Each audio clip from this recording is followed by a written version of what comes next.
अस्सलाम वालेकुम dear students. Last lecture में हम इंडेक्सिंग हेड के इंटरनल पार्ट्स हमने या स्ट्रक्चर हमने डिस्कस किया था। मैं अब इसकी वर्किंग पे बात करूँगा। हम ये बात कर रहे थे कि इसके अंदर जो आपके पास वर्म व्हील, ये वर्म व्हील था। वर्म व्हील लगा होता है, इसके नंबर ऑफ़ टीथ 40 होते हैं और ये वर्म है आपके पास।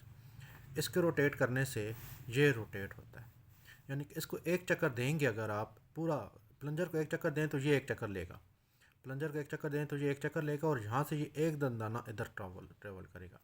इसके पूरे एक चक्कर से यहाँ से सिर्फ एक दंदाना ट्रेवल करता है। ये जो आपके पास वर्म व्हील है, ये वाला वर्म व्हील है, इसके ऊपर 40 दंदाने होते हैं। नंबर ऑफ़ टीथ होते हैं 40, ये बात ध्यान में रखिएगा। इसके ऊपर 40 दंदाने होते हैं।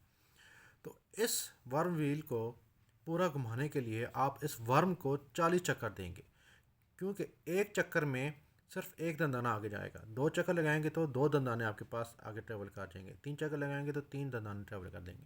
इसलिए पूरे वर्म को घुमाने के लिए आपको इसको देने पड़ेंगे, 40 चक्कर देने पड़ेंगे, तब जाकर आपके पास पूरा एक गियर घूमेगा। हम इसी चीज़ को मद्देनज़र रख के हमारी इंडेक्सिंग आगे चलती है। तो दिस इज़ वर्म और दिस इज़ वर्म व्हील। इससे अगर ये आपको समझ आया तो आपको इंडेक्सिंग समझ आएगी।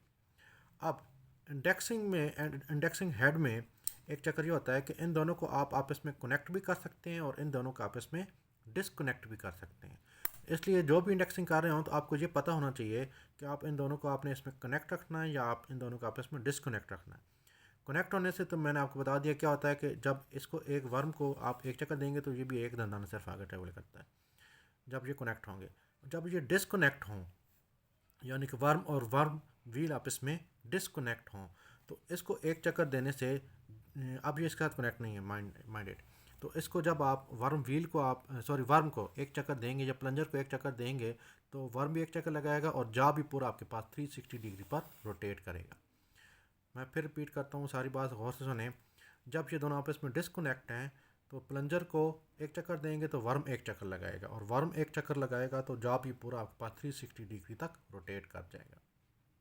जब ये दोनों आपस में कनेक्ट होंगे तो प्लंजर को एक चक्कर देंगे, वर्म एक चक्कर लगाएगा, लेकिन यहाँ से एक दंदाना आगे ट्रेवल करेगा और आपके पास जो जॉब है वो स्लाइटली टिल्ट करेगा, 360 नहीं घूमेगा, सिर्फ एक दंदाने के बराबर आपके पास जॉब फासला तय करेगा। तो जो भी इंडेक्सिंग कर रहे हैं उसमें आपको पता होना चाहिए कि ये दोनों आपस में कनेक्ट हैं या डिसकनेक्ट हैं। कुछ इंडेक्सिंग में ये दोनों आपस में कनेक्ट होते हैं और कुछ इंडेक्सिंग में ये दोनों आपस में डिसकनेक्ट होते हैं।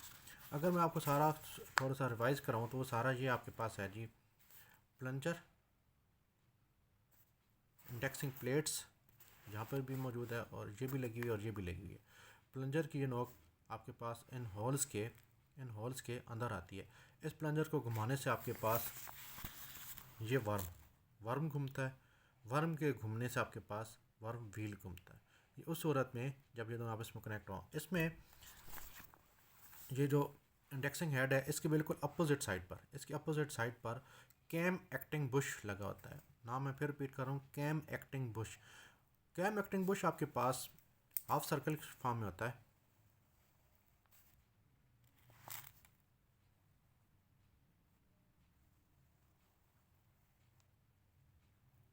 इस फॉर्म में इधर इसका नट लगा होगा इस जगह पे। इस नट को लूज़ करें तो ये चीज़ आपके पास रोटेट कर जाती है, इधर ये चीज़ आपके पास रोटेट करती है।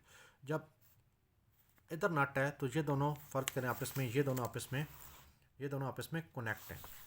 जब आप इसको लूज़ करके, इस नट को लूज़ करके, इसको मूव करके ये चीज़ ऐसे रोटेट करके इधर ले आएंगे तो तब उस सूरत में वर्म और वर्म व्हील आपस में डिसकनेक्ट हो जाएंगे।